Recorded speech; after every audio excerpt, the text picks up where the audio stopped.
Hi guys, welcome back. Thanks for clicking. So this Catholic sister actually shocked people after revealing the truth about Islam. Let's check it out. In an episode of Mother Miriam Live, Mother Miriam answered a question asking if Muslims and Catholics worship the same God. We have an email from Tim. Tim says Pope St. John Paul II, Pope St. John Paul II, seemed to suggest on numerous occasions that Christians and Muslims worship the same God, the God of Abraham, the creator and merciful judge of all. Recently, Cardinal Burke came out with a pretty definitive statement that he did not think that Muslims believe in the same God that we do, explaining that the God of Islam is a governor and that Sharia is their law, and that law, which comes from Allah, must dominate every man eventually. The Cardinal seems to be contradicting what Vatican II stated about the relationship between Christianity and Islam. To me, if we were really worshiping the same God, then it would be okay for us to worship in a mosque and for a Muslim to worship in a Catholic church. It's confusing. I would like to hear your take on all of this. Good for you. Tim, my take on all of this is the Church's stance. Vatican II has brought forth tremendous confusion and some false teaching. I absolutely love Pope St. John Paul II. I love him, and he's probably the most ecumenical pope in history. That's his whole heart, ecumenism, because he wanted it to unite everybody in the one true faith. And he describes communism. Excuse me, I'm fumbling here. He described ecumenism correctly, not to unite while still holding different truths. You cannot unite if you don't have the same truth. That would be false unity. But he said the real purpose of ecumenism is to truly respect the other person enough to find out what they believe and to take truth. Truth is truth wherever it is. And to take truth from what they believe and lead them as much as possible to the fullness of truth in the Catholic Church. I think we have an example of that in Acts chapter 17, where the apostle went up to Mars Hill and he saw soldiers worshiping the false god.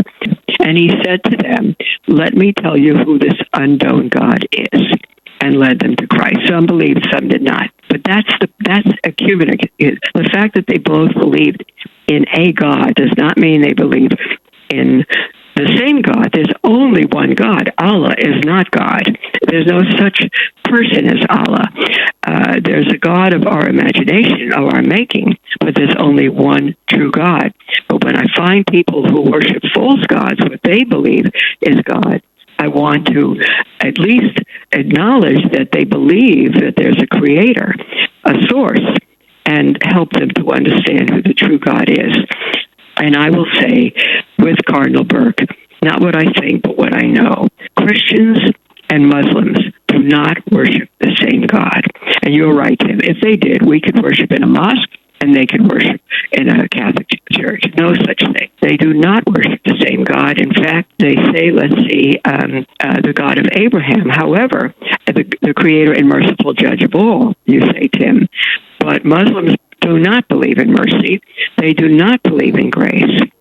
And they believe in a stern judge who will rule and kill. It's not the God of Abraham. The true God of Abraham is the triune God of Abraham, Father, Son, and Holy Spirit. And Abraham had two sons, Esau and Isaac and Ishmael, rather. Isaac and Ishmael. And the true line of the true God, of the true faith, of the Messiah would go through Isaac, not through Ishmael. And through Ishmael came all the false religions. And so, again, Isaac had two children, Jacob and Esau, and it was through Jacob that the messianic line and the truth of the God of Abraham would continue. So the fact that we both worship the God of Abraham is not true, because we see the God of Abraham as two different gods. One is the God who is, one is the God of someone's making. And so the cardinal may be contradicting Cardinal Burke, what Vatican II. We do not worship the same God. And we need to bring Muslims and any other human being into the worship of the true and triune God of Abraham. Oh, wow. The truth is bitter, but I would say there are some things you said is true. Because if you think about it, if we are all worshiping the same God, why is it that we are worshiping in different places? Why is it that Christians are worshiping in the church, Muslims are worshiping in the mosques? That's to tell us that we are not worshiping the same God. If we are worshiping the same God, we come under the same roof to pray, to worship, we do everything together in the same building. But since it's not so, then we are not worshiping the same God. And he said in Quran identify Ishmael more, which is Abraham's first son that was given birth to by Hagar, his concubine, before Sarah actually conceived and gave birth to Isaac. So the Bible mostly spoke about Isaac, the child of Abraham and Sarah. So she's saying that in the Bible, we don't really recognize Ishmael. Why Quran says good things about Ishmael? Why in the Bible is mostly about, Isaac. And from Isaac gave birth to 2 children, Jacob and Esau. From then, their lineage continued. But mostly Islam focused on Ishmael and his lineage. And so she concluded that there's no way we are worshiping the same God, because in Islam does not show mercy. Islam does not give grace.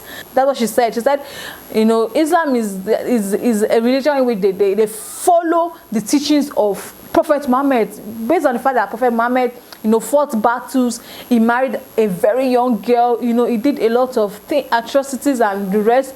So, and even the Quran accepts you to do some things. Like there was a video that I watched that they said, for instance, if a Muslim wife disrespects her husband, the husband has the right to beat her. So she's just trying to say that we are not worshiping the same God. So thank you so much for watching. I'll see you in the next one. Bye.